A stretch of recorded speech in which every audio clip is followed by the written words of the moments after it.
Assalamualaikum warahmatullahi wabarakatuh. Perkenalkan, nama saya Latifah Alako Karimah dengan NIM 81114220053, mahasiswa Fakultas Hukum Universitas Negeri Semarang. Nah, di sini saya sedang berada di Balai Desa Jatilawang, Kecamatan Wonosoemudro, Kabupaten Boyolali.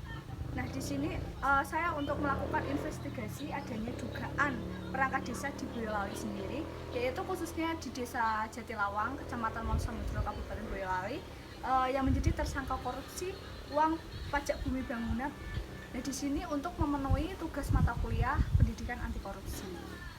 Nah, berdasarkan hasil investigasi yang telah saya lakukan, yaitu pada hari Kamis tanggal 7 Desember 2023, Kejaksaan Negeri Boyolali telah menetapkan satu tersangka di dalam kasus dugaan korupsi penarikan pajak bumi dan bangunan atau PBB sendiri di Kecamatan Wonosoemudro, Kabupaten Boyolali.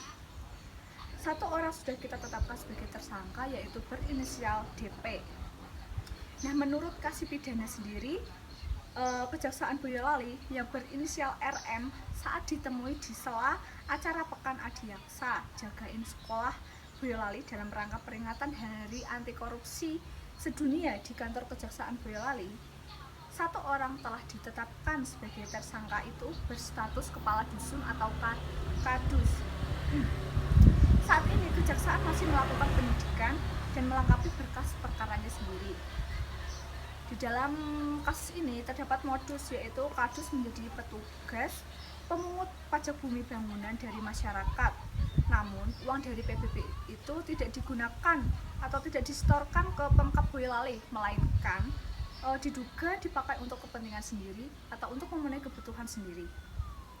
Nah, RM menyatakan kasus adanya dugaan korupsi dari penarikan dana PBB di Desa Jatilawang, Kabupaten Boyolali telah terjadi di beberapa dusun sejak tahun 2015 sampai 2018.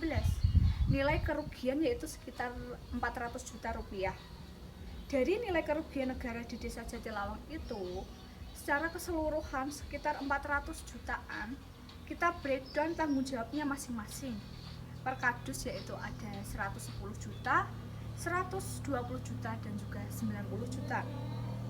Nah, jadi secara keseluruhannya dari penggalapan pajak bumi dan bangunan itu ada sekitar 400 juta rupiah sejak 2015 hingga 2018.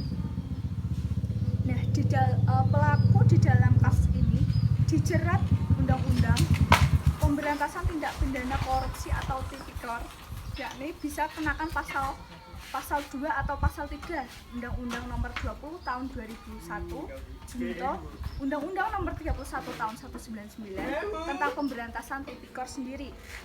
Nah, pelaku juga diancam dengan hukuman pidana untuk pasal 2 itu minimal 4 tahun penjara, sedangkan pasal 3 minimal 1 tahun penjara.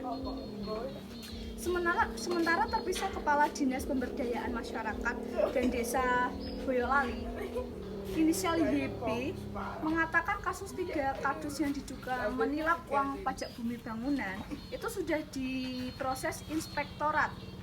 Dia juga menyayangkan tindakan dari oknum-oknum perangkat desa, padahal penghasilan tetap perangkat desa sudah tinggi, masih ditambah tunjangan-tunjangan. Apabila ditotal, perangkat desa bisa mengantongi 4-5 juta rupiah per bulannya.